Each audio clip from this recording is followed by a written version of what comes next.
This week in the Big 12, can UCF go on the road and upset Florida? Could Texas Tech and Arizona be a shootout? And will West Virginia right the ship against Oklahoma State? Let's get the Big 12 squad together.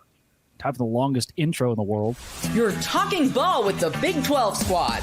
From Oklahoma State to Utah, from Kansas State to BYU, from Houston to Texas Tech, it's the local experts of the Locked On Podcast Network bringing you scoops, breakdowns, and the most comprehensive preview of the upcoming Big 12 weekend.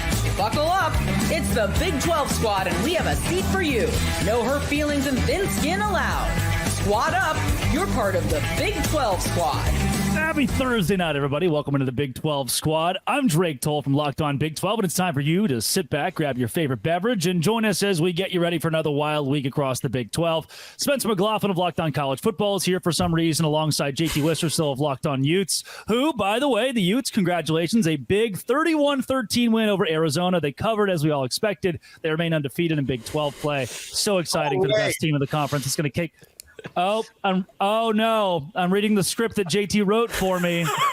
Yeah, turns out Utah lost to Arizona. We'll hear from JT and plenty more. Cam Stewart of Locked On Baylor, who is the new head coach at Baylor. They have promoted Cameron Stewart to the upgrade, head coach. Instant upgrade. And a contract extension. Yeah. Can you believe that? Parker yes, I can, Tom Brenneman. I have not had power for the last 110 hours in Savannah, Georgia. The Houston offense hasn't had power in 3 weeks. Chris Level of Locked On Texas Tech, Jay Catch of Locked On BYU Cougars, Kevin Borba of Locked On Buffs. Guys, first and foremost, the biggest storyline this week, Jimmy Carter, 100 years old. Just want to say happy birthday. Hopefully by the time this show drops, everything's still going okay. Hopefully. Do you think he's pondering a second term at some point? 48 hour, he's old enough to be in Congress. The guy did it. The guy, Jake, took the beefy 5-layer burrito and he put it there. He put it right there. That was a lot for me to handle, but we've got to start there this week.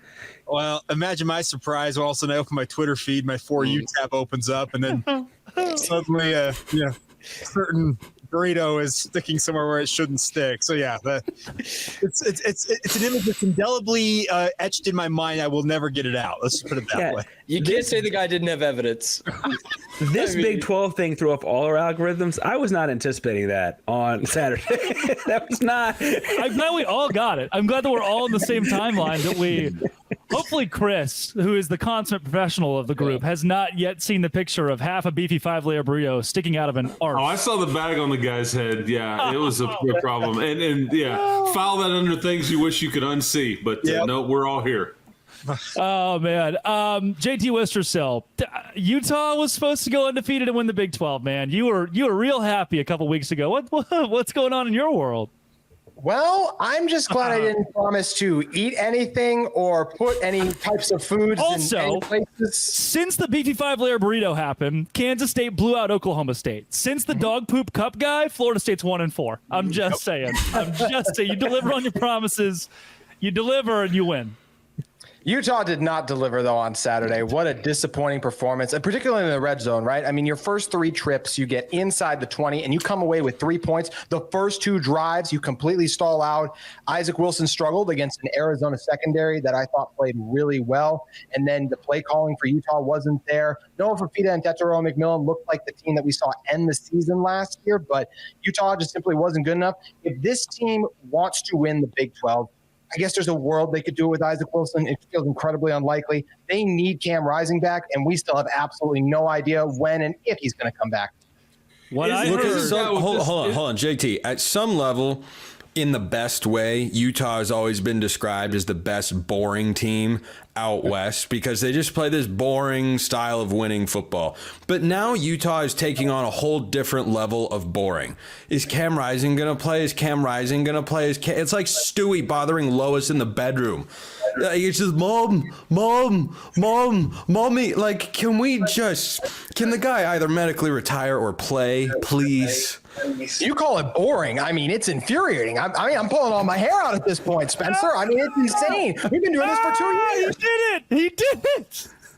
That's insane. You got to warn people before you do. We have to cut that out of the show. We can't show people Election that. is killer. Yeah. Hey, take it all the way off. Take that hat off. Let's get a good. Yeah, Chris is. Yes. There's still a chance he plays this year. If he doesn't play, then we're going straight ball all the way. That's a promise. Chris is there desperately wanting JT to take his hat off so he can feel good about his hairline. On audio, that was NC-13, whatever they call it, X-rated. JT Witherspoon took his hat off and there was no hair. Kevin Borba, you cover the Colorado Buffaloes, maybe one of the best teams in the Big 12. How did that happen? Just how we drew it up, right? No, I think realistically, the defense. And you've been singing that song since day one.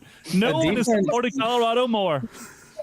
The fans don't think so. I'm a hater. They hated me. I projected Colorado to lose 35-31, and people would have thought that I was like Deion Sanders was going to get fired by the next day. Realistically, that. They shut down the run. UCF is the best running team in college football, and they only rushed for 177 yards after beating up on lowly teams, including TCU and Sam Houston. I got to give credit to New Hampshire. I think they're a good team, but TCU, Sam Houston, not very good teams. And TCU ran all over them, and Colorado shut them down, and they got big plays on defense, 4 turnovers total, and then you can't really keep up with Colorado's offense if you're playing from behind the 8 ball, and that's where that's where UCF lived all game. Isn't that the beauty of this league, though? Is like I would have bet my house on UCF holding serve at home.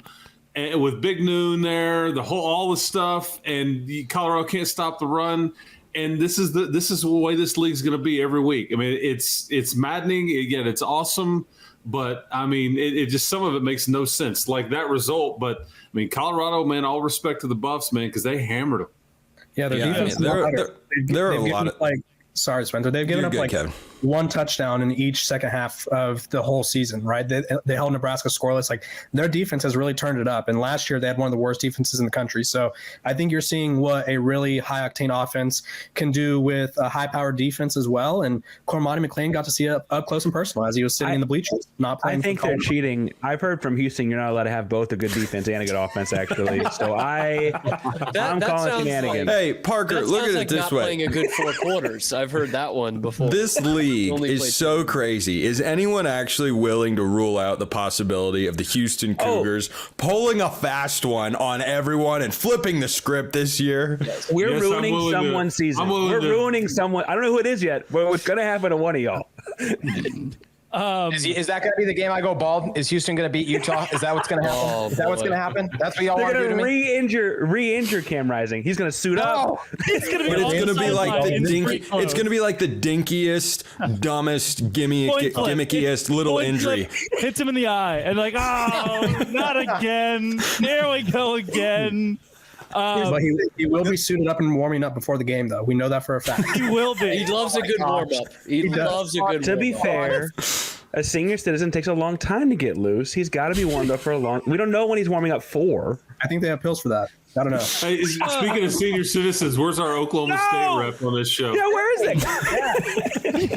Cody, where are you? Talked a lot of noise. Talked a lot of noise 2 weeks ago. I want to talk Alan Bowman. What? Yeah. Cody Stovall making a lot of noise? That can't be the Cody Stovall I know and love. Never heard. Alan Bowman not doing very well. What, Drake? How? I mean, how is that possible? You're telling me this for the first time. Somebody cue up Tiny with Dancer. the former Tech quarterback as well. I think there's something there. I'm blaming Chris. Hey, Another old guy. I know Donovan Smith. Hey, guess what? Cody has now joined us somewhere. He's Oh gosh, this is gonna be glorious. yeah, and he missed all the fun. Look at that. He's here. Somebody's ears were burning. Somebody's ears. Welcome were to the burning. Dunk Fest, Cody. You're the Coming rim. up next, we all let Cody eulogize the Oklahoma State football season. This is the Locked On Big 12 squad, where we'll also hear from Cameron Stewart of Locked On Baylor. We'll hear a bit about BYU and the Texas Tech defense. Are they just bad? Don't go anywhere. It's the Big 12 squad. We open segment number 2 with Cody Stovall. I will remember you. It's a lovely voice. You know what? It was fun. It was fun. Guys. It was real. It wasn't real fun, Cody. No, it's not. But here's the bright side, everybody. It is cross-country season, and we're number 1 in America. And I'll tell you what. One thing that we have learned over the weekend is, like I've said before, Ray Charles can see, and Stevie ain't got to wonder that Mike Gundy has problems. What I say, in Ray Charles Stillwater. being dead makes it a lot harder for him to see than the blind thing. So if he can see this, it's really I'm impressive. to the point now where it just doesn't make any sense. The only positive is the Big 12 proved that it's more bipolar than my ex-old lady. So we're still in it, baby. We're still in it. Yes. Yeah. Yes, Stovall. Let's go. Look, Cody, I suggested half jokingly earlier that Houston could surprise us all and win the Big 12. Oklahoma State is not going to do that. Hey, you have no idea. All right, we have a 37-year-old quarterback that will figure it out. He'll get it. He'll get it. Well, you know, as you develop over the course of your career, you can progress start to finish. You work out those freshman mistakes, and eventually you'll be able to be a good quarterback. Hey, I'm pretty sure he can get an 8th year, too, so there's a lot to look forward to. He's in 26th grade. Listen, he's been distracted by third-year law school. It's really hard. Like, it's a lot of school to be doing these days. They run out of degrees to give him. Yes. It's the pretty girl in the Office cartoon where the one guy, it's Brandon Whedon, 28 years old. Hey, pretty lady. And she's like, hey, how you doing? And then Alan Bowman walks in. Hey, pretty lady. And she immediately calls HR. She immediately calls HR. Hey, I will have you know right now that Chris Lovell will not have that Brandon Whedon slander on here. All right? He ain't going to have it. He ain't gonna have it. I think Brandon and Chris Lovell are the same I will tell age. you, my sweet daughter, she goes to Oklahoma State, so I got a soft spot for you, man. I really do. Wow. Yeah. Cody, does that make you feel any better? I lost her to the Pokes.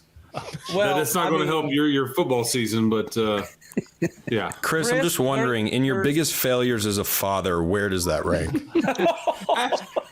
She's happy, so I'm happy. I felt like failure at the time, but I'm good now. Well, that was a very kind response. Yeah, now I feel bad. Chris, speaking of failure, the Texas Tech defense allowed 41 points, but you won the game. You did it. You won the dang game. What's going on that side of the ball? And is Texas Tech just that team that might not look great on one side, but they're going to win? Yeah, the defense is young. They had some injuries. They did have a pick six. I think they're opportunistic. I don't think they're very good. They're improving, but they're just really young. But they dropped another interception with a kid that had broken his thumb that they put back in the game. It would have ended the game, but instead you drop it and allow Cincinnati to kick what was potentially a game-tying field goal. And I said this to you guys, some of you guys already, but I think – And again, I might be way off base here. Wouldn't be the first time. Cincinnati, I thought was pretty good, guys. There's some pieces there that I thought were very impressive. Sorsby was very good. Tech caught a break because their stud running back got hurt in the second series of the game. But their tight end is legit. That defensive line, the Godfather, Dante Corleone. You know, I'd like some more of those in Lubbock. If anybody's got any Dante Corleones under their pillow, that dude can go. Cam, Parker, I'd love to give you an opportunity to really agree with how good Cincinnati is. Please, the floor. That's great. I was really going to say that Chris needs to be careful asking the Godfather to put stuff under his pillow. There's a whole movie series. Like, I don't know. That's true. That's true. You know what I meant. You know what I meant. Cam, I'm glad to see you're about as interested in this conversation as Baylor fans are in attending Baylor football games. Yeah, just about. Hey, it was the fire the coach crowd. That's what that is. That's the crowd. That's really sending a message. Yeah. I still love it. Did you? I know Cam saw it. There's a video of Mac Rhodes. It's a 15-second video. Hands on its knees, face down on the sideline during the Baylor game. What are you thinking when it Cam? What are you thinking when it was 21-0? Like seriously, what's going through your mind at that point? Like first quarter. I mean, yeah, first quarter.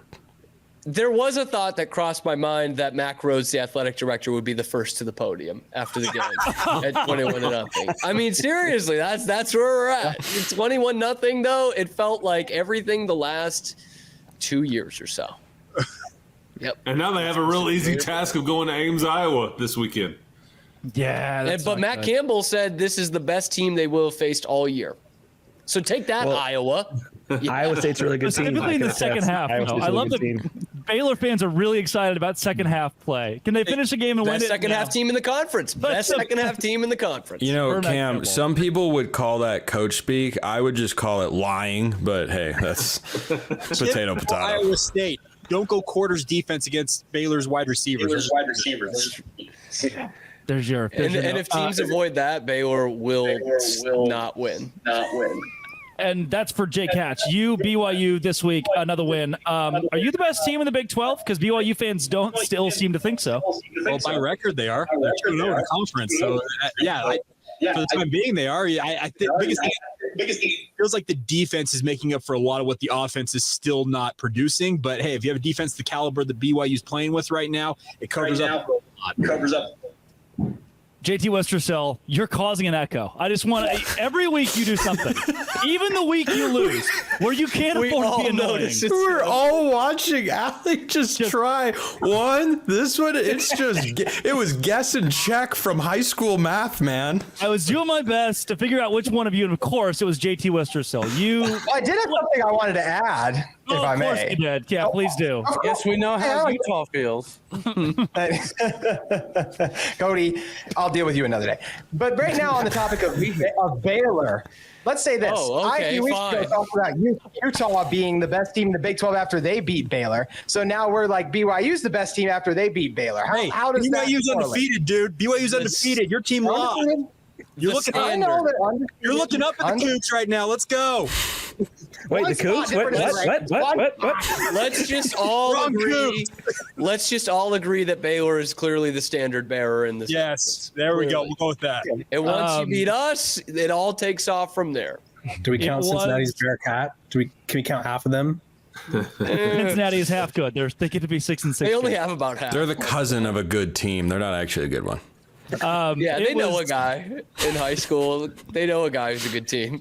It was Dave Aranda's birthday this week, and to celebrate, he was reminded that he is on his third set of coordinators, 3-16 in his last 19 against FBS opponents, 0-9 against Power 4 teams at home. But Tuesday's practice was really, really good. Cameron Stewart. Yes, and I thought it very funny. His birthday is the same day as my parents' wedding anniversary, and I'm trying to figure out which tenure was worse, Dave Aranda's at Baylor or the fact that my parents divorced 23 years ago. I'm still trying to figure out which one has better results in the end. That is deep. Look, we already questioned you as a father, Chris. Yeah, Chris, you're a terrible father. You cannot align those stars any better. Like that is. Chris, it's just you and me, man. Parental discussions against the world. That's right. Off the top rope, man. My 3 kids are not going to watch this show. I'll just say that. Did they watch last week? You don't think there are any, Jake? You don't think there are any life lessons your kids could learn here? Like, for example, I hope how to not take yourself too seriously, or not where to put a burrito. My exit. It's an exit. Or if you do decide to put a burrito there, you had 3 kids. With it. Are you Jake? I didn't know you had 3 kids. Are you still a senior at BYU? Hey. Oh, man. Hey, that'll do it, folks. Appreciate it. Thank you for joining us. We'll be here next time. The show's done. Hey. Our company's based out of Utah. The bosses will be seeing this. The bosses will be seeing this. I don't think I'm going to make it for the 3rd segment, guys. The bosses we're fired before then. The bosses know. That's absolutely true, though. There's been BYU football players who've had 3 kids before they leave the football program. So, no, this is not out of the realm of possibility. Jake, might I say, was the joke Cam was making. I don't know if that was the... They're going to put 2 and 2 together. So, if they're watching, they can be upset all they want, but it's the truth. Coming up in week 6, some teams are going to play football. Honestly, the whole thing broke up on my end, so I didn't hear any of it. But Cam, take a bow, man. Hey, take a bow, man. Yes, that's right. This is going to be the Big 12 squad that we're going to do. Coming up next. This is the Big 12 squad. Spencer McLaughlin left. He couldn't take it anymore. Quitter. He just left. This week in Big 12, there are no top 25 games. We have teams that could pull off upsets. Let's start with you, Parker Ainsworth. Wouldn't it be a doll if you went on the road and beat TCU as 17-point dogs? I mean, honestly, scoring a touchdown would be nice. The real trick here is there are a field goal at this point, or just a field goal. Point. Can you get a safety? The defense going to. No, the truth is there's several former Houston coaches on the TCU staff, including I think they have Dana Holgerson as a defensive analyst. A defensive analyst. A couple other people on the staff as well. Malcolm Kelly used to coach wide receivers Houston, and Kendall Briles. They have a Briles. Man, boy, can Malcolm Kelly rap though. Yeah, Malcolm Kelly can rap. Good old Longview. But the truth is that the Houston is going to, I don't know who it's going to be. Houston's going to win some game they're not supposed to win this year. I don't think it's TCU because TCU is probably looking at Houston as a chance to actually win a game. It's probably going to be someone overlooking Houston.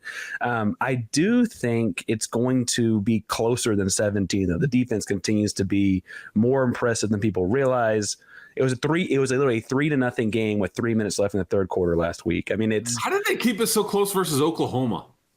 The defense. It was defense. I mean, they had Jackson Arnold in the game too. They've changed that since. Jackson Arnold. I mean, yeah. Also in the Big 12 this week, Oklahoma State hosts West Virginia. Cody Stovall, call an ambulance, but not for you. Is Oklahoma State dead yet? Yeah, I'm just reeling over here from Parker. He just kept mentioning Dana Holgerson, and I kept having flashbacks to when our offense could actually move the football, and it's got me wondering how many cases of Red Bull do I need to buy to get Dana Holgerson back in Stillwater? If we can get him in Stillwater for this weekend, we might have a shot. Otherwise, I don't know. I don't know, guys. I don't know. I can attest he's not as good the second time around. Just not as good the second time around. Yeah, well, I don't know if you've watched our offense, but we forgot to play frickin' football. I have an offense in the same boat, man. Parker's like, brother, I don't even know what points are right now. Like, what are we arguing for? I opened the reaction podcast with, it's been a fortnight since we've scored. Hey, can we just go ahead and call, if there's like Oklahoma State, Houston, we'll just call it the Unlucky Sevens Bowl? Oh, bet the under there. Hit the under there. Yeah. Cameron Stewart, Baylor. Offensively, you're good for like one quarter a game. Can the Bears upset Iowa State in Ames? Well, is it an upset if you're the toughest team they've faced? Oh. That's all I'm going to ask. I doubt it. It's called lies, and there's damn lies. I think that's a damn lie. Matt Campbell loves a good lie. I feel like that was really a shot at Iowa, right? That was really a cross-state shot at Iowa. Yeah, probably. And honestly, the best hope I think Baylor would have had against Iowa State was if the Cyclones had already won 9 games in the season, or because then they wouldn't be able to win. But with this, I think this being this early in the season, I doubt it. I think Iowa State has one of the best defenses in the country. So true. Other games, only one more host is in play this week. Texas Tech, Chris Level, you go to Arizona. Arizona favored by a touchdown, best receiver in the country. Can Texas Tech pull off a win in a game that keeps someone alive in the Big 12 race for another week? Yeah, and I think it's only supposed to be 105 degrees in Tucson this weekend. Woo! Yeah, so winter. I don't know if we know what. Oh, what'd you say? 11 Eastern kickoff. Yeah, brutal. Yeah, we will return home. There will be Big 12 games that kick off 12 hours before that. Yeah, that's right. That's I think Arizona's like weird to me. They haven't been great, they did go beat Utah. They just switched up their play caller. Yeah, you hear that, JT Lister? Still, they haven't been great. Well, I mean, they barely beat Northern Arizona. They're just kind of a weird team to try to figure out. They have elite pieces though. One at corner, one at wideout. Their kicker is really good. Like the quarterback is really good. I don't know if we know yet but on a Friday night in Manhattan, Kansas, none of those guys looked any good. So Tech will have to not turn all the things that they did in Pullman where they just shot themselves in the foot repeatedly. You can't turn it over. They had 10 penalties in that game. Taj Brooks did not play in that game. He gives them a chance in this one, but this is going to be like most of the games in this league, I think, in that it'll come down to a play or two at the end, because I'm sitting here, in text 2-0 in the conference. And if Cincinnati makes a couple of field goals on Saturday, maybe I'm having a different conversation. But there's a lot of games like that in this league. That's kind of what this league is. Yeah, and it's good that even you added Arizona State in, and they're 3-1 as they're only 3-point favorites at home against 1-4 Kansas. That just shows how good the league is. Wait, really quick, Arizona. This is an Arizona team too that you look at. They did something that no team's done since 2017. An unranked opponent winning at Utah. I still think it was more good Arizona than anything else. Their offensive line, they looked like a completely different team than the team we saw the first few weeks on film. Also, I know you guys mentioned how hot it was. Drake, you're not going to that game, are you? No. Okay, I just wanted to make sure, because if you were, I would tell you to make sure you wear your sunscreen, because we know what happened last time. Yeah, it was kind of bad. Sorry, guys. It's still there. There's you have been kept in hurricane conditions for like a week. That thing is still there. To be fair, we all got a lot pinker after Cam made us all get really red faced with his commentary. It's all been downhill since then. From divorces to children, it was. I can't decide which is better, which will get all of us fired. As the moderator. I don't know where to go. Moderate. How do I face the bosses after this when they ask anything we need to cut out? Maybe the whole show. Jay Catch, how do you somehow beat Utah this week as you both take on BYU? Rude. Well, on my radio show, we get Utah fans always angry at us. So we just dunk on them all week long. How about that? Yeah, you have an extra week. So you get an extra week to savor being undefeated and Utah losing to Arizona. For Utah, you get an extra week to let it fester, the loss. JT Westercell, how are Utah fans handling this?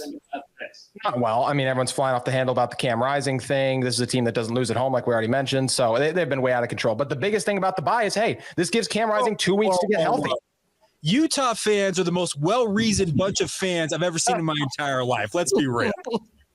Right, Drake? You would agree with that, right, Drake? Flying off the handle? Come on now. I thought Borba's fan base was the most well-reasoned fan base out there. Oh Borba's fan base is brand new. They're only about 18 months old. Chill out. New money. It's called passion. Look it up. Speaking of Borba, forget a loss quicker than they forgot about in the Nebraska one. I'm just going to say that real quick. Yeah, I mean, Colorado and after they beat UCF, I was worried about the Dion canceling practice. What was he? We're restarting practice in the middle of that. Borba, you have 2 weeks of restarting practice now before Colorado kicks back off. Is this team a Big 12 championship contender? I think any team in the Big 12 is a Big 12 championship contender. Realistically, Any team? Except for Houston. Not you, Parker. You simmer down, not you. Or you, Cam. Any team that loses to Colorado is out. And Oklahoma State. Don't forget Oklahoma State. But realistically, I think they can be, right? They show that if they could play a complete game, which is the offense is clicking, the defense is clicking, and their special teams isn't catastrophic, they could beat anyone down. And I don't think any offense in this league, especially not Oklahoma State, can keep up with them, right? If Colorado's clicking, it's hard for any offense to keep up with them. It's hard to stop Travis Hunter, and it's hard to throw the ball against him. I wouldn't recommend it. So, yeah, I don't think Colorado – I wouldn't say they're going to make it to the Big 12 title game yet, but I do think that they have a really good shot if everything goes well. That third segment was like a funeral. It was like a eulogy to what had been. Like, how did we get here? We're all we all had kids when we were still playing football. Restart the practice. Yeah, we lived in Provo. I could go into more details on my parents' marriage if you'd like. If that'll get us back on the rails, so to speak. Tell us how it felt for you to be the director's cut has Cam's close therapy session. Yes, that's what it is. What was the worst tenure? Yeah. Cam, I don't even really remember. 23 and a half years old, I think, is what he said. Yeah, just about. Yeah. It was a short-lived marriage. This could be the last one, guys. This could be the last one. Is there any chance your parents will see this? God, I hope so. Doubtful. I couldn't book my dad on my own radio show today. Not at the same time, though. That's okay. Wait, back up. Y'all missed the thought there, Cam. You said what? Did you say about your dad? You kicked your dad off your radio show? No, I couldn't book him on my own radio show today. And the guy's busy, the cradle man. and the silver spoon. JT Wester still of Locked On Utes, Cam Stewart of Locked On Baylor, Kevin Borba of Locked On Buffs, Jay Catch of Locked On BYU Cougars. Chris Level of Locked On Texas Tech, Parker Ainsworth of Locked On Cougs, and Cody Stovall somehow didn't say the weirdest thing this week of Locked On Oklahoma State. He tried. Got damn close. He tried. This has been and always will be. Watch all of our shows if this is more of what you want, and if it is more of what you want, get help. Seek something. We need to get better help back here. This is an advert. We covered your favorite team every day throughout the season.